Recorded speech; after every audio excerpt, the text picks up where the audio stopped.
All right. Hello, welcome back. My name is Christian. I'm here with my friend Brandon. We're going to be talking about the January 6th slush fund uh, and all its updates that have occurred with it. And I wanted to start off by saying that when I first heard about this, I was incredibly outraged because it, if you paid attention on January 6th, or if you actually know anything about what happened, this should you should be furious at everyone.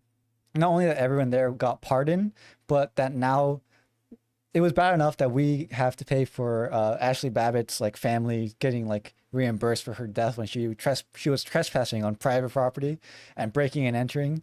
Bad enough that we had to do that, but now that Trump tried to impose this, it actually made my blood boil because I don't know why we have to keep on treating these treasonous bastards like they're worth anything to this country aside from a cancer that needs to be gotten rid of.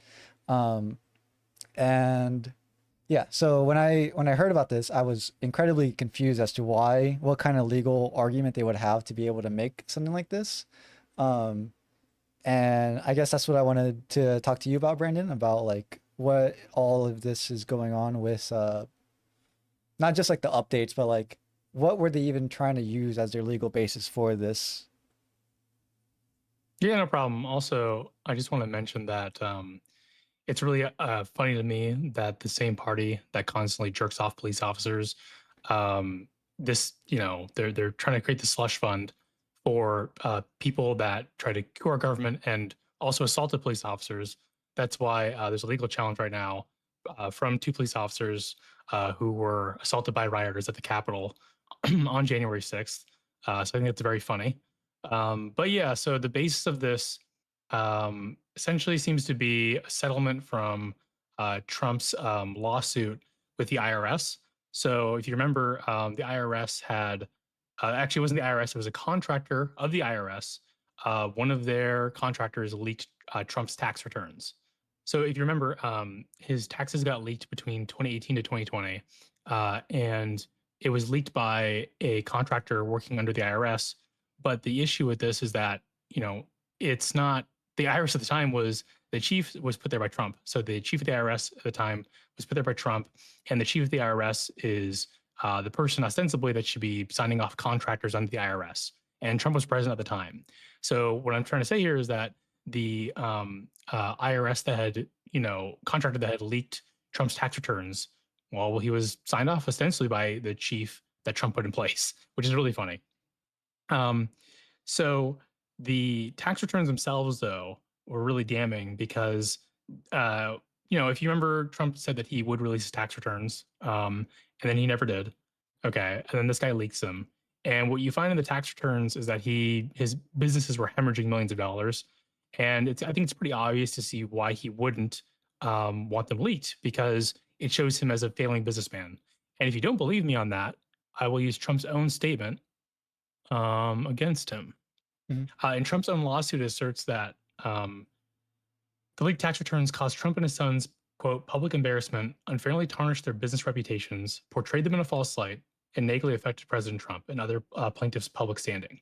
So when you say, portray them in a false light, I mean, these are official government documents. Yes, they got leaked, but they are official government documents. And if Trump had leaked them himself, or not leaked them, if he just put them out there himself, would have had the same information. So when they say public embarrassment, well, it's an embarrassment because his businesses were losing millions of dollars.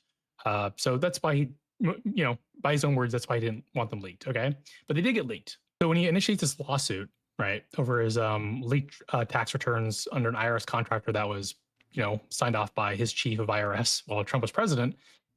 So the anti-weaponization fund is part of this broader lawsuit. Okay, and then the settlement of that lawsuit, right? So it's a $10 billion lawsuit. So don't forget that the roughly $1.8 billion for this fund of his allies that try to coup the government.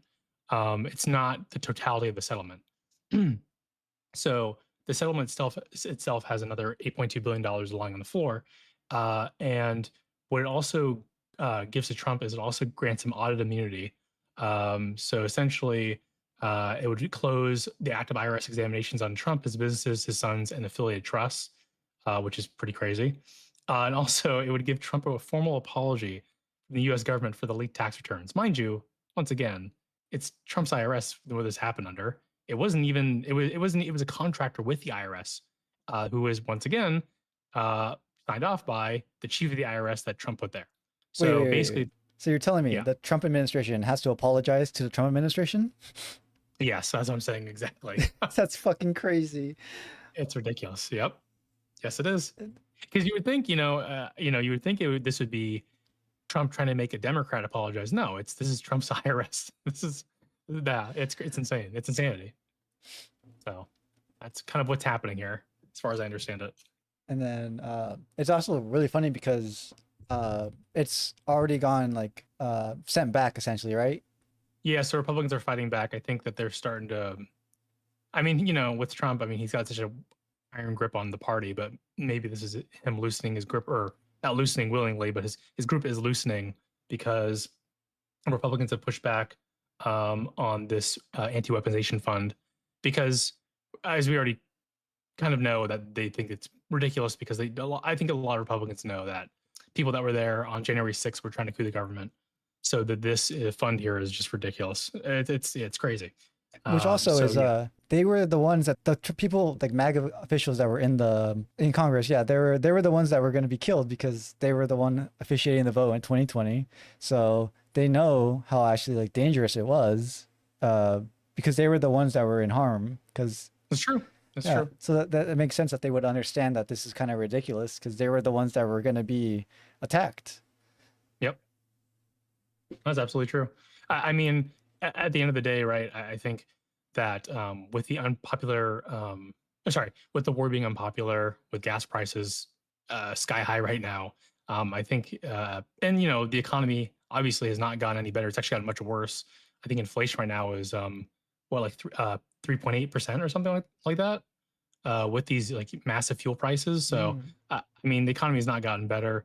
I do think Republicans are starting to sour a little bit on Trump here. Maybe not his base, but I think that the party is starting to get a little bit antsy. Which is it's a little interesting because Tom Massey he lost his reelection run to another MAGA endorsed Republican. So even with the Trump base or the Republicans souring in general against Trump, like the hold that he has on getting people elected is still strong, or at least inside the Republican like camp. Who knows how that race will turn out in the general election?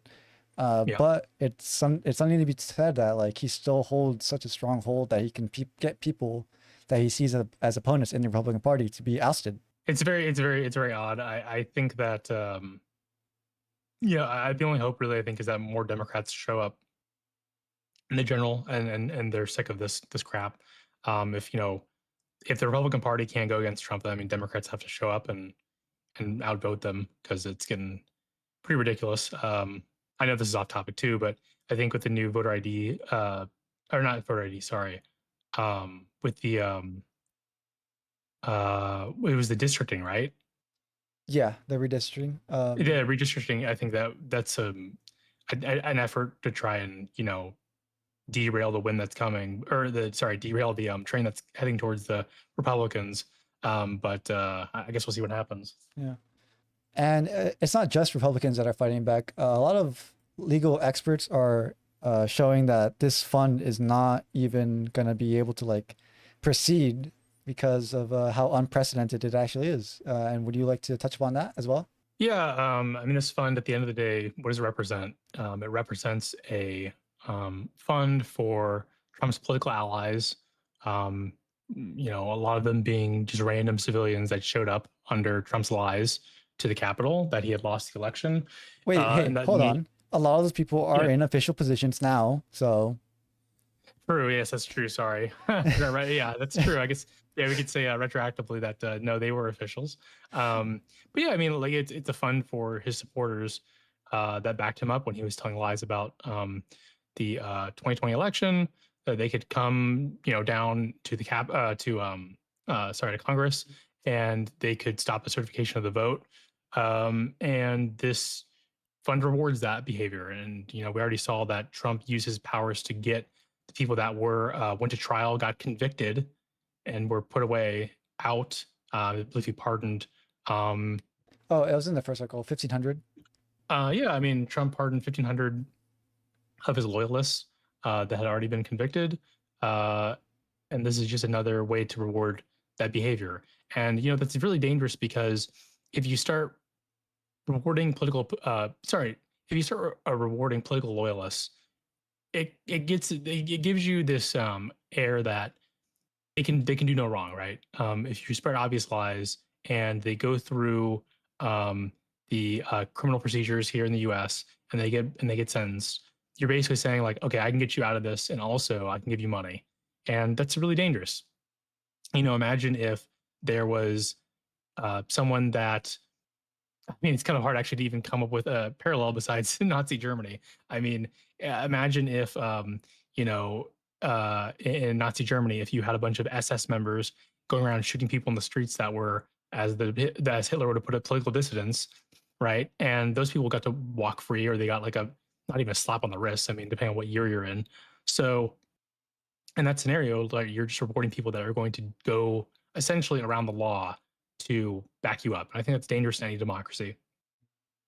So, but going back to this point, right, is that it is unprecedented because we've never had a president, I believe, in at least the last, I don't know, century, try and coup the government and then try to have his supporters paid for that through taxpayer dollars. And there is a point that the Trump administration tries to make that the Obama administration had used these practices called suing and settling. And this was done under Obama's, I think mainly his second term, and it was for the EPA, right? So basically, what was happening was you had people that were environmental activist groups and farmer groups that would sue different agencies, usually the EPA, and they would sue these agencies. And instead of going to, so when these agencies get sued, right, they instead of going to trial, sometimes they just opt to just settle with a cash transfer or whatever. And these groups would get these cash transfers. Okay, so this practice of suing and settling was done a lot under Obama's EPA, but it's also done under Bush and Clinton, although not to the same amount. Now, whether or not this practice is, a good thing or a bad thing, we'll get to in a little bit. But just know that in Obama's administration, it was never Obama suing a government agency and using that money to pay out people. It was agencies, or not agencies, it was outside groups suing the federal government, and the federal government settling. Okay. And when they would do these lawsuits, especially against the EPA, they were doing them because the EPA was not following its own guidelines in a timely manner. Okay. So it's much different than Trump suing the IRS, his IRS, mind you. He's suing the IRS, but it's his IRS, getting money from that, then dispersing that money in a slush fund. That's what it is. And then dispersing that money to his political loyalists. That is not what Obama was doing. Mind you, it was not only was it not what Obama was doing, but Obama was not rewarding people that was trying to basically, essentially, we keep saying coupping the government, but not just coupping the government, although that is a huge thing, but also trying to stop a government process. These were groups that were trying to make sure that the EPA followed the rules that they themselves that were already put in place for them and by them. So I think that's dramatically different, and it certainly does not reward people that were convicted of crimes and got out. I mean, that's just Yeah. crimes against the government and therefore the country and therefore you and me. Like that's ridiculous. So Well, and it's clearly different because they don't even bring up any sort of actual case or like something that went wrong. They just these people in this article and probably most of the articles that are in around this saying this is just the same as Obama, they never lead to any examples. Mind you, I think personally I would like if individuals also provided examples, but I'm not going to fault an individual for not doing that. This is supposed to be where a place where people get their news, where there's supposed to be a journalist where they can point to things. They're just saying that this happened, like Obama's EPA signed more than 120 consent decrees with left-wing plaintiffs. Okay, like, can you point to me like where one of those were like a corrupt filing or like the lawsuit itself was bad or like wasn't following procedure, but they don't. They just said it happens. They just say it happens. They don't point to uh how it was corrupt or how it didn't follow any of the rules.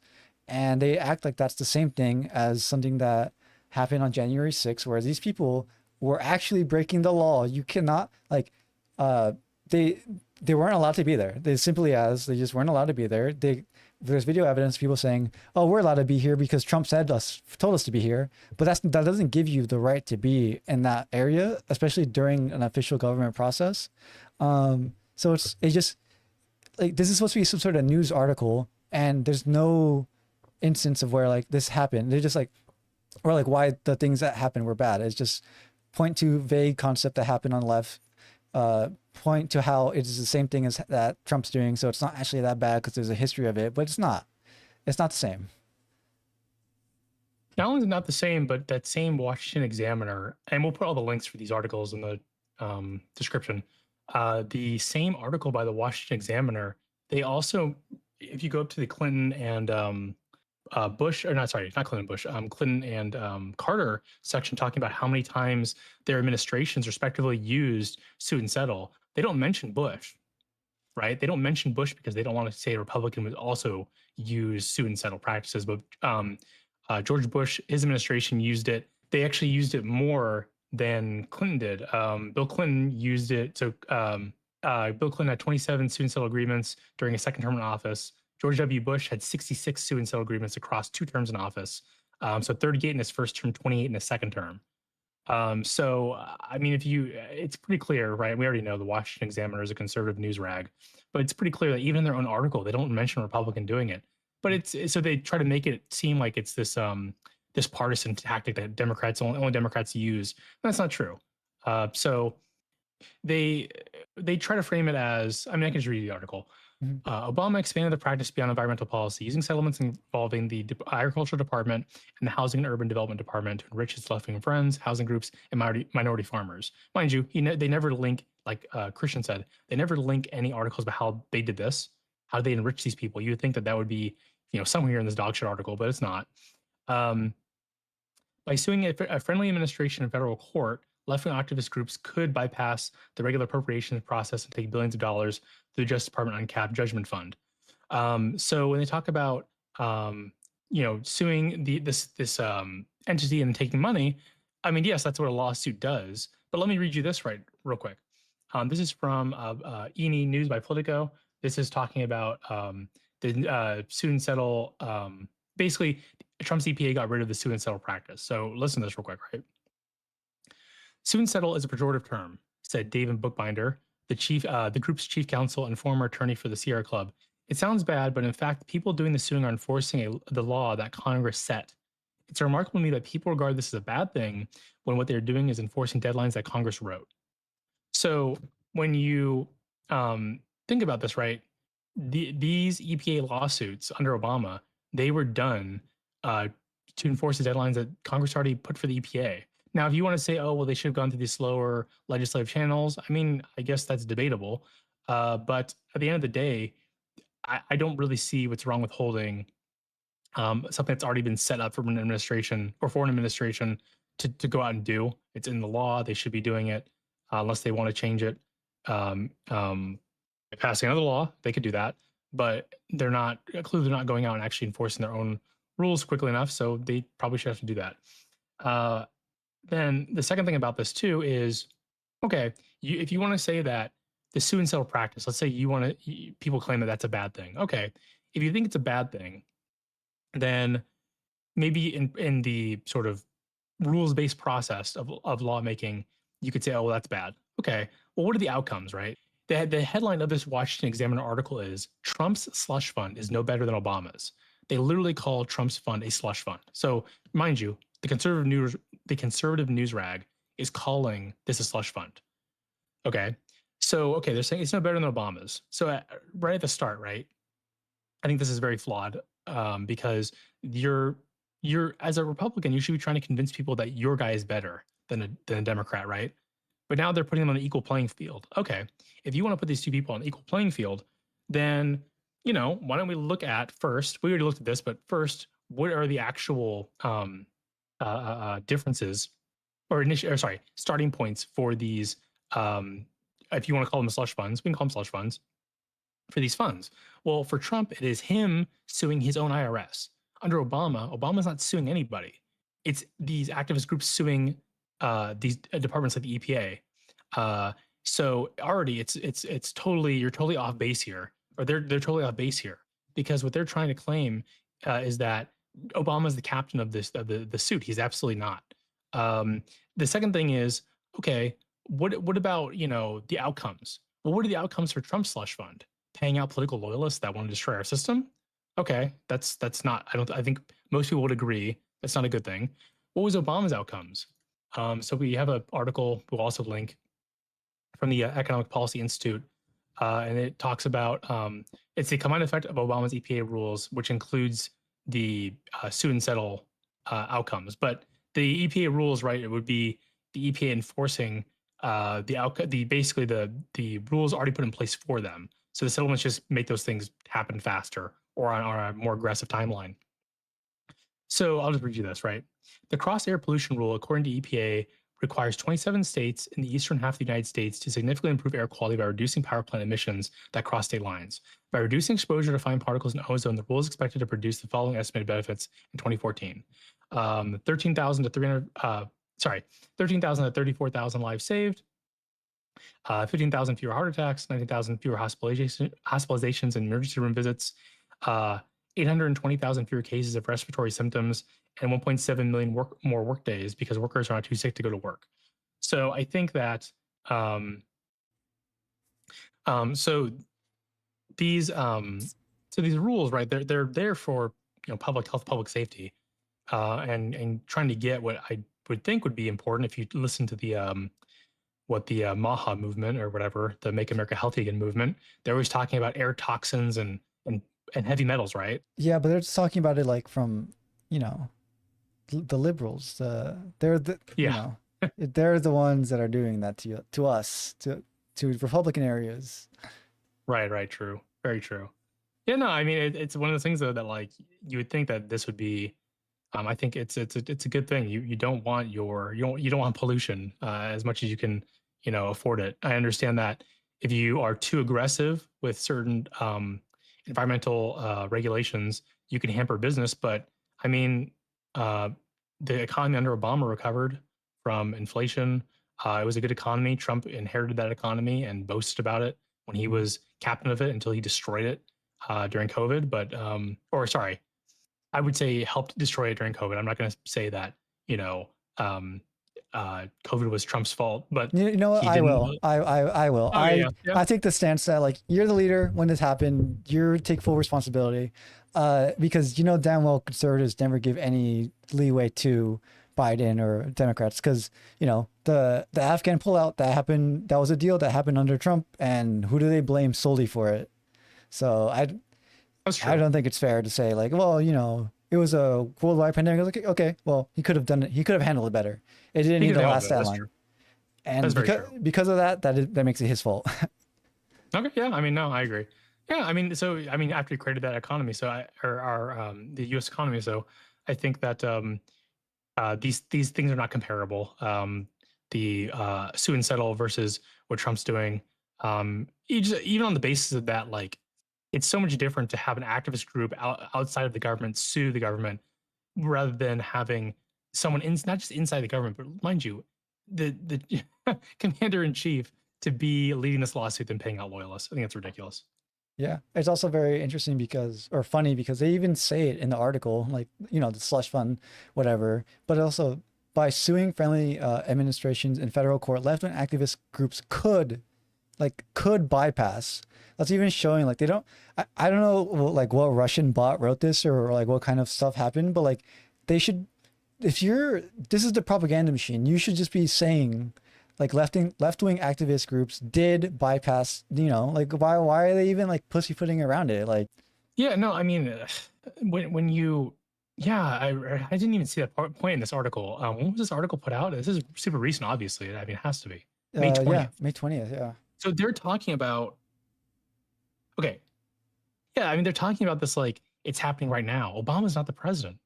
All this shit happened in the past. They could be linking all this stuff in their article, Mm-hmm. like all these instances that are so wrong, but they're not. Also, I like how they lied about when they say um, using settlements involving the agriculture department and the housing and urban development department to enrich his left-wing friends, housing groups, and minority farmers. That minority farmers thing he's referencing was when Native American farmers sued the agriculture department because they were being discriminated against on loans for their farms. I just want to point that out there. That this article, these fucking right-wing dickheads that always suck off people that work in rural communities and their farmers. They're talking about like these minority farmers, like there's some rich, like these all uber wealthy like liberals. They're not. They're trying to get this just the same loans any other person would get. So Mm-hmm. because the Washington Examiner doesn't do any research or link anything, I'll just do it for you. The Obama administration announced a 1.25 billion settlement Thursday to resolve charges by thousands of black farmers who say that for decades the agriculture department discriminated against them in loan programs. Cabinet officials exhorted Congress to approve the deal by setting aside money for the farmers who have fought through 3 administrations to secure a measure of justice in the starkest cases. Agricultural Secretary Tom Vilsack said farmers lost their property after local administrations slowed pedaled loan applications, leaving them unable to plant key crops. The agreement is part of a wider effort by the Obama and senior officials to dispense with lawsuits stemming from the Americans' checkered civil rights legacy. In December, the Justice Department led efforts to settle a long-standing case with Native Americans who accused the federal government of mismanaging royalty payments for natural resources mined on tribal lands. A settlement is waiting congressional action. So they also, in 2010, there's a statement by the president on the settlement. Statement by the president on the settlement agreement and the Native American farmers lawsuit against USDA. Today, the Department of Agriculture and Department of Justice announced a settlement agreement with the plaintiffs in the Keep Siegel class action lawsuit. This suit was originally filed in 1999 by Native American farmers alleging discrimination in access to participation in USDA's farm loan programs. With today's agreement, we take an important step forward in remedying USDA's unfortunate civil rights history. I applaud Secretary Vilsack and Attorney General Holder for their hard work to reach a settlement that helps strengthen the nation-to-nation relationship and underscores the federal government's commitment to treat all citizens fairly. In light of that commitment, Congress must also act to implement the historic settlements of the Pig Ford 2 lawsuit brought by African American farmers and the Cobell lawsuit brought by Native American farmers over the management of Indian trust accounts and resources. My administration also continues to work towards a resolution of the claims made by women and Hispanic farmers against the USDA. Okay, here's what the actual payout was. Black farmers, this is for the black farmers. Black farmers in North Carolina and across the country are celebrating the signing of a bill authorizing payments to settle racial bias lawsuit. For decades, African American farmers have complained to the government about discrimination from the United States Department of Agriculture, or USDA, with a stroke of a pen. President Barack Obama signed the Claims Resolution Act of 2010, bringing up $1.15 billion in settlement money. George Roseboro of Columbus County is one of the 4,000 current or former black farmers in North Carolina. He says his father died waiting for justice. To be honest, my reaction is it's a blessing from the Lord, and I've been waiting ever since 1999. That's when the U.S. District Court of the District of Columbia first approved the settlement. It will pay current or former black farmers or their heirs approximately $50,000. So to put that in perspective, right, this is coming from federal money. Okay, so the federal budget. So the total budget for the USDA in roughly 2010 was $133 billion.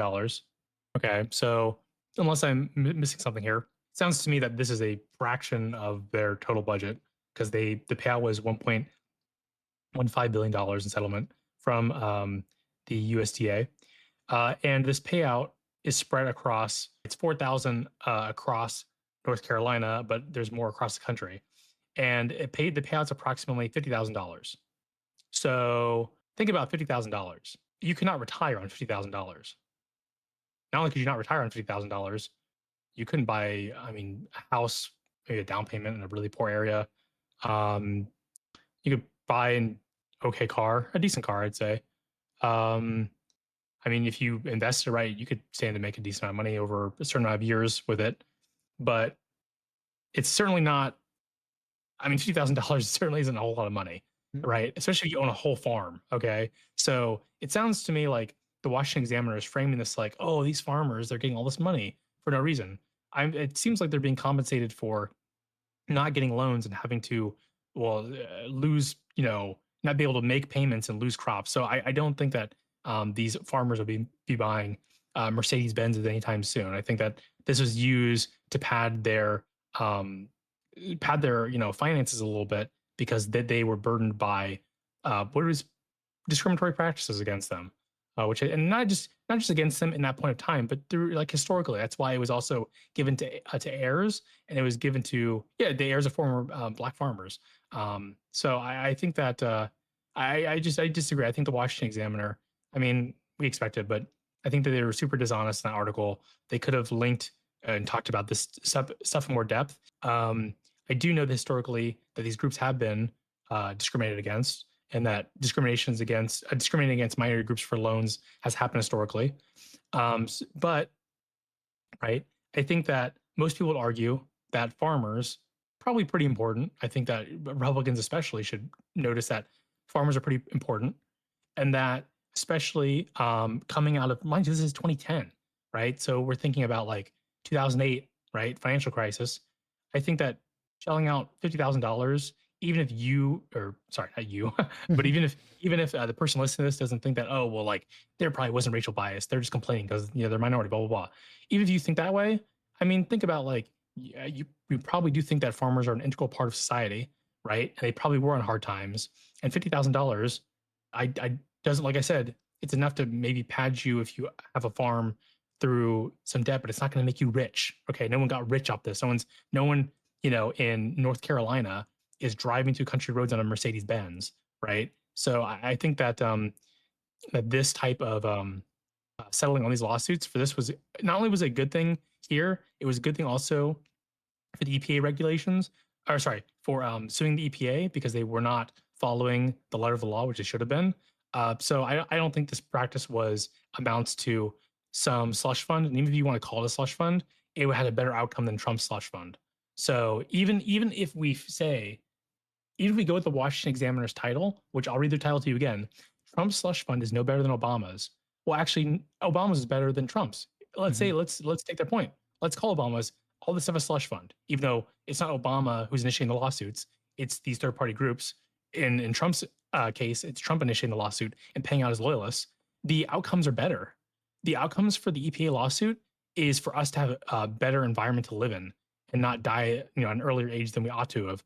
And then it's also to help farmers who just came out of, or not just came out of, but were dealing with, the financial crisis of 2008 and coming out of that. Trump's slush fund backs up political loyalists that want to coup the government, right? It backs up an administration and the loyalists of an administration that ignore judges, right? They don't care about checks and balances. So no, I don't buy this. I think that they did a poor job, and I trying to find the email for the coward that wrote this article and send him a strongly worded email, but I can't find it for some reason. The reason why you can't find the person who wrote this article is because I genuinely think this is some sort of like Russian bot that just put in that was just given like a command of like try to equivocate the two slush funds, which is, I think is why they call it a slush fund. I don't think like an actual Trump loyalist would call this a slush fund, even if they are like trying to own the word. It makes no sense for them to try to like use that language to wash what they're doing. But it also raises the interesting point that like was how corrupt this administration is. How do we even know that any of this money is going to his loyalists and not just going to be going back to like him and his immediate like vicinity of people, because like there are probably checks to see who gets this money, but like how much do we actually trust those institutions to do their job and make sure that one, I don't want any of these people to get any of this money, obviously, but like who's to say that even any of this 1.8 billion goes to like some idiot at that was at January 6th. I say idiot, treasonous scumbag that was at the Capitol on January 6th versus like just goes to Trump or anyone in his immediate vicinity or like Rudy Giuliani. I actually don't know how involved he is anymore, but like how do we know that this money will go to ordinary traders versus like the elite traders, No, I know what you mean 100%. I mean, at the end of the day, if you're a Trump supporter, he could even pay out people smaller payouts than, maybe would be allocated them otherwise and just take off, the lion's share of the fund, and they wouldn't be none the wiser, really, and they Mhm. wouldn't care either. It's free money to them. Yeah. They wouldn't. I don't think they would ever backstab Trump and say, "Oh, he didn't give me the money," or blah blah blah blah.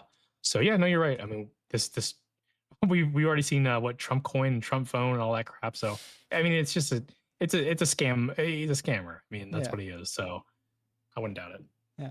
Which is raises just another interesting point. Like, what could we really use $1.8 billion for? And I really want to applaud like Newsom for and his team for like putting together this list of, uh, what could we actually do with this money instead of paying out like loyalists that were trying to coup the government on January 6th. And just applaud Newsom in general for being one of the first Democrats to like push for a fund, some sort of thing that would tax the slush fund at 100%. Like other Democrats have said or something about it, but he was the first one to be like, yeah, I would do this to make sure that this money does not go towards these people. But Yeah, if any Californian came out and went to the Capitol on January 6th and tried to break in, I mean, yeah, it's a great way of penalizing those people and then trying to reappropriate that money for something better. mhm. On its face, like good policy initiatives to try to reduce all these kinds of factors, but and I don't think they're very much jabs at Trump administration. At the Trump administration, it's just more so like these are things that we could be doing with the money in general. But I also think it's pretty interesting that I think if you were to run these by conservatives, I don't think they would support them anyways because they would just want the people to be punished as well, you know? Yeah, I think for the most part, you're right. The one thing that you could probably run by them would be hiring police officers and prosecutors. I think that for sure would be, and probably the retail theft thing. Yeah, I think if you remove Newsom's name from the stuff, from like those two things, and just showed them to a conservative and said, "Do you like this?" They would say, "Yes, of course I do." Hmm. And this actually gets me, if you don't mind, to the last part here, which says at the very end of this article, prevent crime instead of rewarding criminals, a novel concept for Trump. President Trump pardoned approximately 1,500 January 6 defendants, including those convicted of assaulting police officers. Reporting indicates that many of these pardoned defendants had prior criminal histories or had since faced new charges. Instead of creating a $1 billion compensation program for convicted offenders, the Trump administration should invest in programs to prevent violent crime and support victims, which I 100% agree with. I mean, there's no reason why we should, as a taxpayer, be paying out people that try to, once again, I mean, coup the government, and are just a dick suck for Trump. It should be put out to people that, at the very least, I feel like if you're going to pay out anybody, pay out the workers that were assaulted, the police officers, the workers that are at the Capitol that were assaulted by these, like, quite frankly, like hooligans. I mean, uh, that would be the best payout, I think, Yeah, or the best group of people to pay out if you're going to pay out anybody. yeah, like those violent thugs, there's no reason why they should be getting any sort of money, especially because um, not a lot, some of the police officers that were there, like they ended up just like taking their own lives and, uh, affecting their own family because of what they had to witness. And uh, I just can't help but feel like some sort of like, uh, I don't even, not just remorse, but like disgust that while these people, while these families had to deal with like, uh, their like their father, their brother, their son, or whatever they were to them, like having to see them die because they couldn't handle like what happened, and then at the same time, like they're doing like, oh yeah, Ashley Babbitt, she should get like her family needs to be reimbursed for the damages that were done to her and her image because like everyone thinks she's like this terrible person. When, like you know what, she was a terrible person, and I'm glad she died. Like quite frankly, I wish more of them would have, but that's well, sorry, I'm getting a little heated there, but it's just like I can't believe that some of these officers that were there defending our congressmen and women, they ended up taking their own lives, and like we have this president that's more worried about his loyalists and the actual victims that were there. Yeah, no, it's insane. I mean, if you think of this any other way, if someone was breaking and entering a place they shouldn't be in and they were shot for it, any conservative will tell you that, yeah, like you should be able to, defend a place that's being broken into by someone who's not supposed to be there, or defend your own home, or blah blah blah blah blah. But in this case, oh no, we need to like reimburse your family because Why? Because she was a Trump dick suck. If Mhm. Biden tried to coup the government and sent his, a bunch of Democrats in there, and one of them got shot, you'd be laughing about it. Gratefully so. I mean, like Yeah. yeah. So S- Just quickly off that, that Supreme Court decision happened under the Biden administration. He should have sent SEAL Team 6 in. yeah, probably the rate we're going here. It's looking more like that every day. Yeah. Um, well, any final words? Yeah, I guess the last thing I'd say about this is if you come across a news article, especially one put out by a conservative news rag, dig into the claims and see, okay, are they actually representing what happened when they compare either two politicians or two laws or two actions the president did or any part of either administration did accurately, or are they downplaying one side, misrepresenting the other, and not bringing relevant facts to the table? Because I'll tell you this right now, pretty much everything I've read by Republicans has either been just a total, it's usually just a total lie, actually. I didn't want Hmm. to say that it's, oh, it's not, it's like half truth. Sometimes it is, I guess, but the majority of it has just been them lying about stuff. I mean, I think you can see that very clearly with the Washington Examiner, that when they talk about, you know, oh, is they call Obama, even calling it Obama's slush fund is insane, because this is Trump initiating the lawsuit.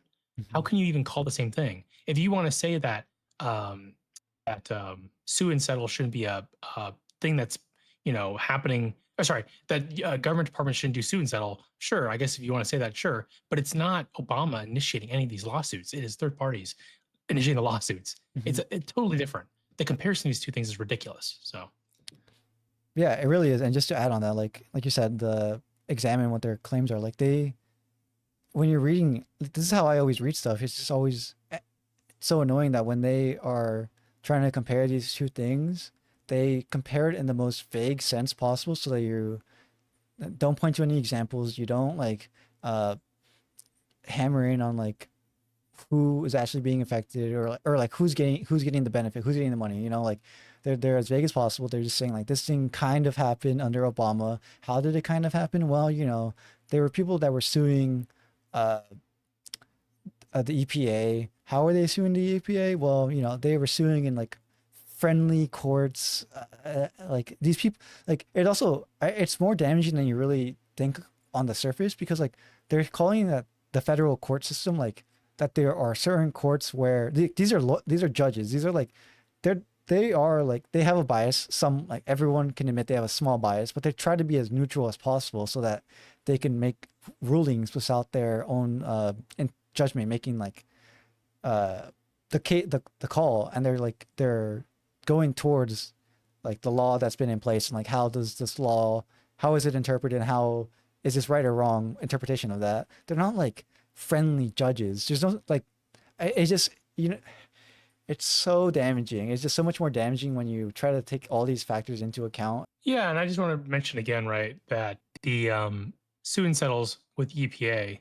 Remember, these are activist groups making the or suing the EPA because they're not enforcing their own laws in a timely manner.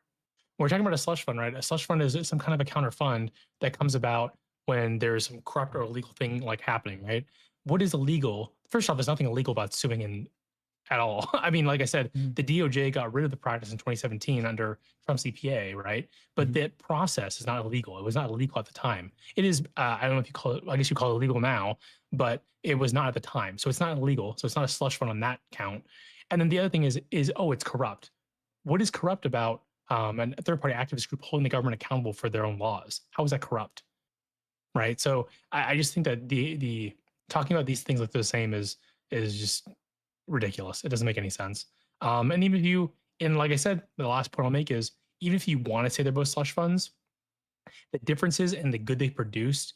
Well, first off, there is no good from Trump's at all, but the Mhm. good that Obama's produced was actually a measurably good thing. And I think that that's even just on if you want to just not even talk about government or law and just talk about ethics, ethically it was a better outcome than Trump's ever was, because Trump's was a negative outcome. Yeah, like this $1.8 billion is essentially into the void. You know, we don't actually know what's going to happen with the money because this is the most corrupt administration that we've ever had or will ever have, frankly. And then it's also just like Republicans don't aren't helping it anymore either. So that's why it's like on pause, and probably won't be actually uh, going forward. Like this probably is just not going to happen anymore, despite Trump fighting for it. Uh, and that's where we'll end the episode. Thank you all for listening. Thank you.